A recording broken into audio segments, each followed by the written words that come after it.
कश्मीर में आतंक के खिलाफ एक्शन को अब और तेज कर दिया गया है। खबर ये कि आतंकियों की जड़ों को काटने के लिए उन लोगों पर कार्रवाई की जा रही है जो किसी न किसी रूप में आतंकियों के मददगार साबित होते हैं। रोहिंग्याओं के खिलाफ एक्शन को भी सुरक्षा तंत्र की इसी कवायद का हिस्सा माना जा रहा है। चलिए आपको दिखाते हैं कि कैसे आतंक के खिलाफ जम्मू कश्मीर में एक ऐसा अभियान शुरू किया गया है जो दहशतगर्दी के मंसूबों को बड़ी चोट देने वाला है।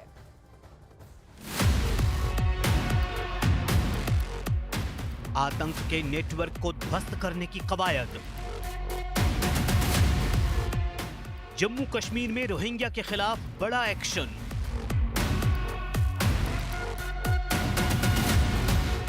दहशतगर्दी की जड़ों पर सुरक्षा तंत्र का प्रहार। रोहिंग्या बस्तियों पर जम्मू कश्मीर पुलिस की दबिश।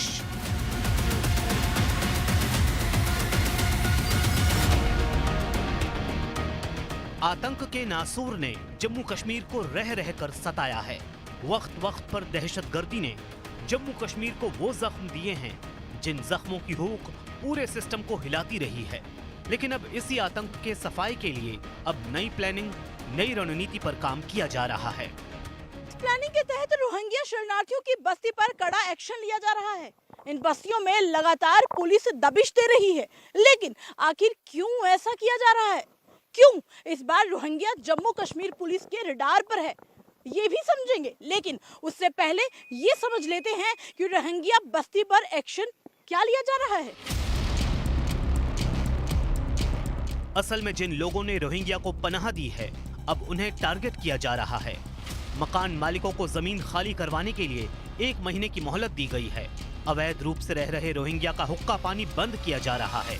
उनके बिजली पानी के कनेक्शन काटे जा रहे हैं। अब से कई साल पहले रोहिंग्या लोगों को जमीनों पर झुग्गियां बनाकर रहने की जगह दी गई थी। इस दौरान बिजली और पानी की सुविधा नहीं दी गई थी, लेकिन सरकारी कर्मचारियों से साठगांठ करके पिछले कई सालों से बिजली पानी का अवैध तरीके से इस्तेमाल किया जा रहा था। इसलिए अब रोहिंग्या बस्तियां जम्मू कश्मीर पुलिस के निशाने पर आ गई हैं। और आइए अब ये समझते हैं कि आखिर रोहिंग्या बस्ती पर जम्मू कश्मीर पुलिस ने अपनी दबिश क्यों चला रखी है। दरअसल ये वो लोग हैं जो सालों से अवैध रूप से बस्तियां बनाकर यहाँ रह रहे हैं। इन पर शिकंजा कसने का मतलब है आतंक के उस नेटवर्क को ध्वस्त करना, जिसका इस्तेमाल करके आतंकी जम्मू कश्मीर में बड़ी वारदातों को अंजाम देते रहे हैं। यही वजह है कि जिनका वेरिफिकेशन नहीं हुआ उनके खिलाफ सख्त एक्शन लिया जा रहा है, क्योंकि हाल ही में अवैध रूप से रह रहे 4 रोहिंग्याओं के खिलाफ FIR दर्ज की गई। उनसे पूछताछ के दौरान कई अहम बातों का पता चला है। उसी जानकारी के आधार पर धरपकड़ को और तेज किया जा रहा है। दावा किया जा रहा है कि इसी सिलसिले में 100 से ज्यादा जगहों पर छापेमारी की जा चुकी है। इसी छापेमारी के दौरान 2 महिलाओं समेत 4 ओवरग्राउंड वर्करों को शिकंजे में लिया गया है। ये सभी आतंकियों की किसी न किसी रूप में मदद कर रहे थे। कई दिनों से हम देख रहे हैं कि जम्मू संभाग के अलग अलग जिलों पर एक रेड चल रही है और टेरर पर शिकंजा कसा जा रहा है। हालांकि ये बता सकते हैं कि OGW के बिना मदद नहीं ले सकते थे आतंकी, आप उन्हीं OGW पर अब शिकंजा कसा जा रहा है पुलिस का, क्या कहेंगे?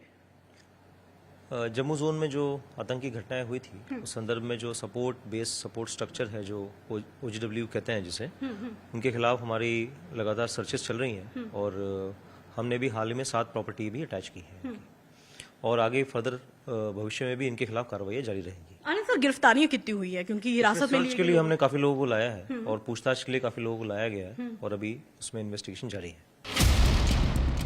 जम्मू कश्मीर पुलिस के दावे के मुताबिक बीते कुछ सालों में ऐसी आतंकी वारदातों को अंजाम दिया गया जिसके आतंकी या तो रोहिंग्या बस्ती में या फिर शहर के बीचों बीच किराए का मकान लेकर रह रहे थे। रोहिंग्या बस्ती हो या भीड़ भाड़ वाले इलाके, इन दोनों ही जगहों पर आतंकियों को ढूंढने में कड़ी मशक्कत करनी पड़ती है। यही वजह है कि उन मकान मालिकों के खिलाफ सख्त एक्शन लिया जा रहा है जिन्होंने अपने किराएदारों का वेरिफिकेशन नहीं करवाया। आतंकी घटनाओं में जो सम्मिलित रहेंगे उनके खिलाफ हमारी सख्त से सख्त कार्रवाई होगी और इनके खिलाफ जैसे सर्च हमने की है और PSA और बाकी कार्रवाई भी की जाएगी। सर, आपकी इस कार्रवाई से मदद मिल रही है क्योंकि बड़े लंबे समय से कुछ ऐसी घटना घटी नहीं है, लेकिन एनएसजी की भी मदद ली जाएगी अब जम्मू संभाग में? सभी जगह पे सभी तरफ से हम मुस्तैद हैं और तैयार हैं इस संदर्भ को लेकर, और आगे भी इसमें और कार्रवाई की जाएगी। ओवरग्राउंड वर्कर वो लोग होते हैं जो आतंकियों के नेटवर्क को विस्तार देने का काम करते हैं। ये लोग स्थानीय होते हैं जिनका इस्तेमाल आतंकी अपनी मदद के लिए करते हैं। ओवरग्राउंड वर्कर आतंकियों को अपने घरों में जगह देते हैं, आतंकियों के खाने पीने से लेकर गोला बारूद मुहैया करवाते हैं और लॉजिस्टिक्स से जुड़ी तमाम सुविधाएं देते हैं। इतना ही नहीं, ओवरग्राउंड वर्कर ऐसे लोग होते हैं जो स्थानीय लोगों का भरोसा जीतकर आतंकियों के लिए रेकी का काम भी करते हैं। इन्हीं के जरिए आतंकी सुरक्षा तंत्र से छिपने और फरार होने के रास्ते तलाशते हैं।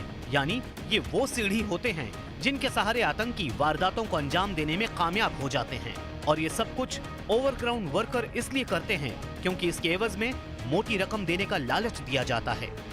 बदलते मौसम पे किस तरह की कार्रवाई आपकी तरफ से रहेगी? जैसे धुंध पड़ जाती है बॉर्डर एरिया पे, तो कैसी ऐसी सिचुएशन से लड़ने के लिए क्या आपकी मैन पावर को बढ़ाया जाएगा? सभी स्थिति में हम लड़ने के लिए तैयार हैं, और अभी जैसे हमने सर्च की है और आगे भी हम लोग इनके खिलाफ ओजीडब्ल्यू के खिलाफ कार्रवाई शुरू रखें। सर, अभी तक कितनी जगहों पे आपने कहा कि ये 50 से ज्यादा जगह तो 50 से ज्यादा जगहों पे जो लोगों को हिरासत मिली है वो कितने लोगों की अभी तादाद? पूछताछ चल रही है उनसे, और काफी लोगों को हमने लाया है पूछताछ के लिए, और अभी पूछताछ आगे और जारी रहेगी। पूछताछ में कुछ मदद मिली सर? अभी ये इन्वेस्टिगेशन का मसला है, उसके बाद। रियासी, राजौरी, पुंछ और गांदरबल समेत कई जगहों पर हुए आतंकी हमलों में ओवरग्राउंड वर्कर की भूमिका सामने आ चुकी है। यही वजह है कि आतंक की फैक्ट्री को जड़ से उखाड़ फेंकने के लिए उन लोगों को सबक सिखाया जा रहा है जो चंद पैसों के लालच में आतंकियों का साथ देते हैं और देश से गद्दारी करते हैं। इन्हीं गद्दारों की बदौलत देश के सुरक्षा तंत्र को न सिर्फ धोखा देने का काम किया जाता है, बल्कि ऐसे ही लोगों की बदौलत बेकसूर मजलूमों की मौत हो जाती है। अब ये समझते हैं कि आखिर कैसे आतंक के इस तंत्र को धराशाही करने के लिए देश की सुरक्षा एजेंसियां और पुलिस एक्टिव है। लेकिन सबसे पहले दहशत का वो चिट्ठा आपको दिखाते हैं जिसने प्रशासन को नई प्लानिंग के लिए मजबूर कर दिया। जरा समझिए, ग्राफिक्स आप देखिए। दरअसल आतंकियों ने अपना पैटर्न जो है वो बदल दिया है। उन्हें बीते कुछ सालों में कश्मीर के बजाय जम्मू रीजन को टारगेट करना शुरू कर दिया है। जम्मू संभाग में कुल 10 जिले आते हैं, जिनमें जम्मू, सांबा, कठुआ, उधमपुर, किश्तवाड़, डोडा, रामबन, रियासी, राजौरी और पुंछ शामिल है।